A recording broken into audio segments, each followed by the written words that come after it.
Hello, everybody. Welcome back to the NBA Front Office Show. Been a few days, but I was traveling. I was out of town in Atlanta, actually, covering some pre-draft workouts. Got to see an open run in Atlanta that was, oh boy, it was fantastic. I'll have some more on that in the future, but it was great to get to see some in-person basketball and actually pretty high-level stuff, too, that I had a lot of fun there. But we are finally back in action here for the NBA Front Office Show. I'm Trevor Lane, by the way. You can find me on Twitter at Trevor_Lane, joined by Keith Smith at Keith Smith NBA. Keith, we had a couple days off, but I'm ready to rock and roll again. Yeah, me too. It's it's been it's nonstop this time of year because it's playoffs, and then we're starting to get news stuff coming out, and we've got draft stuff coming up and draft workouts and all that. So it really just goes one thing into the other and into the next and into the next. But it's a fun time of year with a million things going on in the NBA. Well, why don't we start with some news that you may have kind of broke the Jonathan Isaac situation with his contract with the Orlando Magic. Why don't we kick off with that? What's going on there? Yeah, I am certainly not sure if I broke this or not. There's possibility somebody had it first. If so, my money would be on Bobby Marks of ESPN because he's usually all over everything contract wise. But so here's the simplest way to think of this. Jonathan Isaac's contract was a flat $17.4 million per season through 24-25. So that was a 4-year deal. Started this year. Obviously, he didn't play this season, has not played at all in the last 2 seasons. And then it's 3 years after that. It was set to be fully guaranteed, but there was a clause in his contract with certain injuries if he did not meet games played thresholds due to those injuries, that his contract would become partially guaranteed. The remaining years, this year stays fully guaranteed, which obviously would. We're well past the January 10th fully guaranteed deadline. So what that means is for next season, the 22-23 season, it goes from 17.4 million to 16 million guaranteed. For the 23-24, 17.4 million to 7.6 million guaranteed. And then the final season at 17.4 million becomes fully non-guaranteed. So no guarantee at all on that season. Now, how this works, though, is 17.4 million stays as cap hold. It's just like any of the other non-guaranteed contracts we talk about. That stays as cap hold, and the Magic only receive any sort of cap relief if they were to waive Jonathan Isaac from his contract. So with the one we've probably talked the most about, I think, is probably Al Horford, right? Mm-hmm. Where he has kind of that 14.5 million of his 26.5 million guaranteed, but it only matters if he gets waived. That's the only way this really matters. And there's no sense the Magic are willing to even discuss that or look at that or anything. Certainly not before they see Jonathan Isaac get back on the court, which the news on that recently was he feels good about his rehab and that he thinks he'll be ready to go next season. But still worth noting. And then what happens each of those years is the full guarantee amount kicks in on January 10th when all contracts each year become fully guaranteed. And this is certainly not what the Magic are hoping for. I mean, they're hoping that he comes back. Correct. He's great and he deserves every penny and they'll be happy to pay him. This is just protection in the event that, if these injuries continue to pile up, then maybe it gives them, a little bit more flexibility in the future. But good thing to know. Exactly. And could be important it's one of those things where I hope it doesn't matter because I hope he comes back and he's fantastic, but it's there just in case. And it's something that's worth noting. Yep. And this is not uncommon in contracts to have stuff like this. This is different than the Joel Embiid type situation where that was a hit these thresholds and you become guaranteed.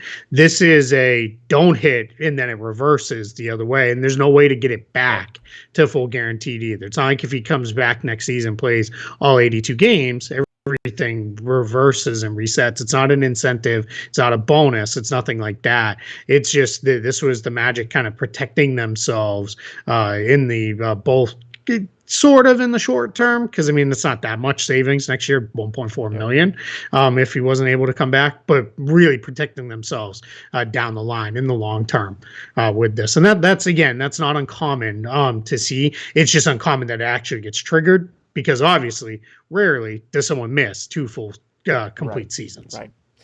Let's jump over to a triumvirate of teams here. The Knicks, the Pistons, the Pacers. According to Jake Fisher, all teams that could be landing spots for Jalen Brunson in free agency. The Mavs have got to be feeling the heat a little bit there, knowing that he's going to be one of the top names out on the market. My sense is still that he winds up back with the Mavs, but if anything doesn't go correct, it doesn't go the way he wants in free agency with his negotiations with the Mavs, he's going to have no shortage of options to look elsewhere and go find himself a new home.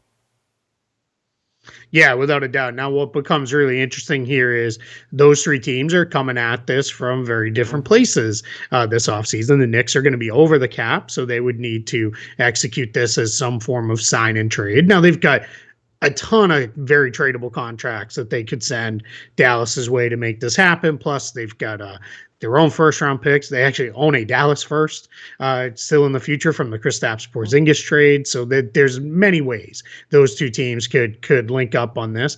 Indiana is maybe shy. Probably they have enough in cap space to make it work to get Jalen Brunson to just outright sign him. There's an interesting note also by Fisher that the Pacers are expected to look into moving Malcolm Brogdon this off season as well, which would make sense, especially if they were going to go after Brunson. Sure.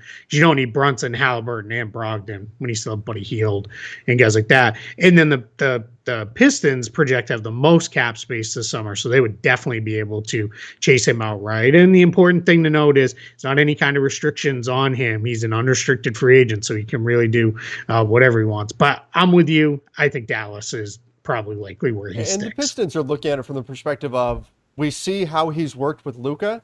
He can do the same thing with Cade Cunningham. That's how they envision that partnership working moving forward. So it's an interesting landing spot. But again, if I had to put odds on it, I think the Mavs are by far the favorite. I think he winds up staying there. But again, if there's any kind of a bump in the road, if the Mavs don't offer him enough or enough years or whatever, he's going to have plenty of other places that will offer him what he wants, and then he could bolt. Yeah, I'm really, really, really interested, not just because they have the most cap space this summer, but where are the Pistons going to go with the way they look to build this thing out? Because there's a lot of stuff going on there. Jeremy Grant, they've obviously got a bunch of young guys who are super interesting, whether it be Cunningham or Bay or Isaiah Stewart or even Marvin Bagley, who showed some bounce, I guess, is the best way to put that, upon arriving in Detroit. So that's going to be one of the more fun off seasons to kind of keep tabs on, because they could go quickly here and try to be like next year's Cavs and say, all right, we like kind of the pieces we have in place. Let's see if we can make that jump and into, fighting for a playoff spot. But you got to be careful, because if you don't do that in the right way, all of a sudden you're stuck, and the Pistons know that, right? Ben Gordon and Charlie Villanueva, Josh Smith, anybody? Right. So Josh Smith, Greg Monroe, Andre Drummond front court, that didn't exactly go so well. Yeah, it did not. They had Josh Smith on their books for a long time. They were the wave and stretch team with him. So my goodness, that's a situation they're not going to be looking to recreate anytime soon. That's for sure. No. My Lakers are going to be interviewing Kenny Atkinson, adding another name to the list for their head coach position. Has head coaching experience. We've seen him before with the Brooklyn Nets. It's interesting. You saw Mike Brown was on their list. And Mike Brown, who's also an assistant with the Warriors, and Mike Brown winds up going to the Kings, and so the Lakers go, okay, Kenny Atkinson. Nick Nurse was on their list, and the Raptors make it clear Nick Nurse isn't going anywhere, so they go, hey, Adrian Griffin then, one of the assistants there. They just kind of go to the next person in line on that team. But I think Kenny Atkinson is a worthy candidate. I don't know if he's the guy who ultimately gets the job, but add another name to the list. Yeah, and I think this is if I think about this, I think this is really the right way for the Lakers to approach this search right now, especially it's them and the Hornets. So you don't need to be, obviously if the guy you want is there, go get him. But you don't need to be rushing your coaching search. Just, cast a wide net, have conversations with a bunch of different guys. And I think that's the right way to play this. So who really feels good and fits with you? With what you're trying to build in the front office and where you're trying to go as a franchise, because that's going to be so important, not only in the next year or two. But as you transition into eventually the post LeBron years and the like, you would like to have a coach who you can maybe see as, hey, he's not just here for the LeBron years, but he can be the guy as we move into whatever our next, he can be that guy to kind of lead that on the court for us. So I like their approach to, it's easier said than done, right? From afar, of like, we don't have a coach, like go get a coach. But I don't know, that stuff just doesn't really bother me all that much. They also, it was announced today, they've added Charles Lee from the Milwaukee Bucks, an assistant there.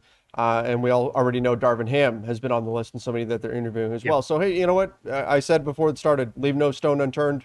Appears that's exactly what they're doing. So they'll keep at it. Let's get into the Memphis Grizzlies. My goodness, what a performance against the Warriors. The Memphis Grizzlies wind up with the executive of the year coming from, and I think, as I recall, Joe Kleiman, he was near the top of my list. Zach Kleiman, sorry. I'm on, I'd moved on to Joe Cronin in my head for the Blazers.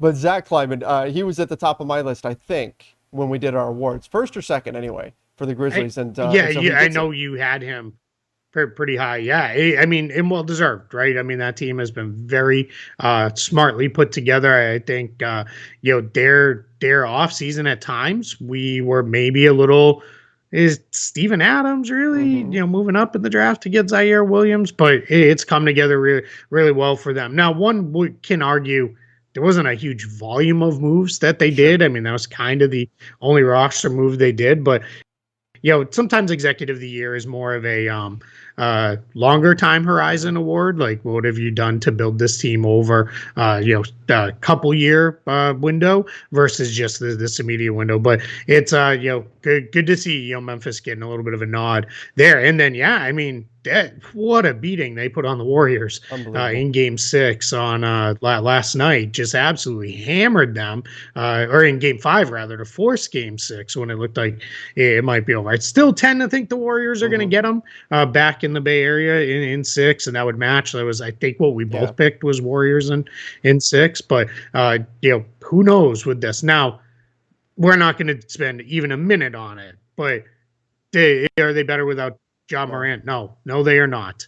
Like, stop with that. They're just a different team. But I mean, credit to the Grizzlies for going out there and getting it done and giving us another game when we're getting down to it. I'm saying, please, basketball gods, give us Game 7 in that series. That's what we want to see. Yeah, give us at least a couple. That's right. Yeah. The Joe that I was going to with my my little slip there was Blazers.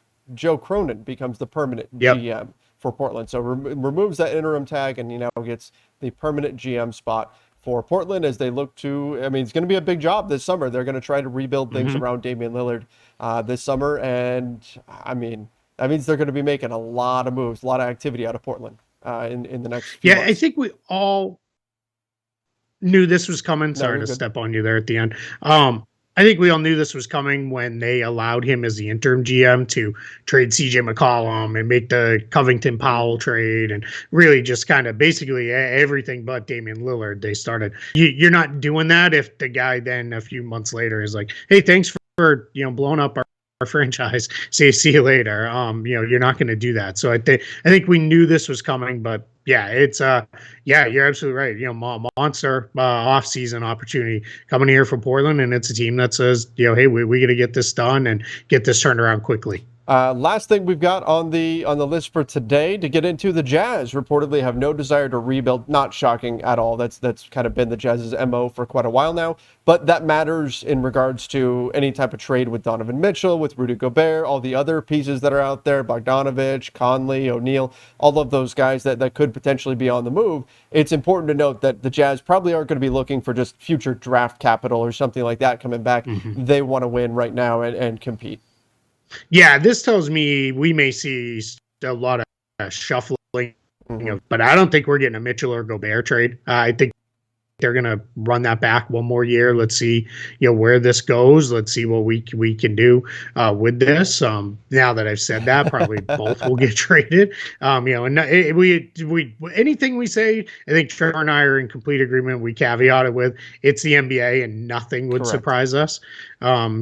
here, but yeah, it's, I wouldn't be surprised if Mike Conley is moved, maybe Bogdanovich or O'Neal or, anybody from that grouping, because I think they're going to look to retool around Mitchell and Gobert and then move it forward from there. And then if it's a similar season or a worse season, then you'll look into, all right, now we could have some real hard conversations about what are we doing moving forward. Yeah, I think Danny Ainge will almost trade a lot of guys this summer. It's quite possible. It is quite possible. Speaking of Danny Ainge and Celtics ties, I will just say we're not going to spend a lot of time. Really, it is truly because we are pressed for time. We both have obligations we need to get to. We're really cramming this show in today. But complete, utter collapse by Boston. I'm not ignoring it because of anything. I just, I'll promise all the front runners out there that is not where I'm at with this. It was bad. I mean, they fell apart in the fourth quarter. Didn't execute, didn't play well, really stopped playing basketball with about 9-10 minutes to go. Just went into this kill the clock kind of game. If it was allowed, the old Dean Smith four corners offense, I think, would have been broken out of, just pass the ball around for minutes at a time. But it was bad, and credit to the Bucks. They're the champs for a reason. They took control and they went. I will say this: the 2022 Boston Celtics, so not the full January on, they've been very resilient. So nothing would surprise me if they were to bounce back, win Game 6. This series has been very, very closely matched. I think the folks who are out there saying, hey, this might be, you look back and say, yeah, that was whoever wins this series wins the title. I do think there might be some truth in that. I just think it's one of those things where the matchups gave it to us in the second round, but these two teams are really, really good, and they're really, really getting it after it. So, but it's been an incredible series, and we'll see what happens, the rest of the way. Yeah, absolutely. And we'll have a little bit more time tomorrow to go a bit more in depth into some of the playoff series that we missed on, but we do have to run today. Appreciate everybody for joining us. Make sure you do subscribe to the NBA Front Office YouTube channel. Ring that notification bell as well. Till next time, everybody. See ya, and stay safe.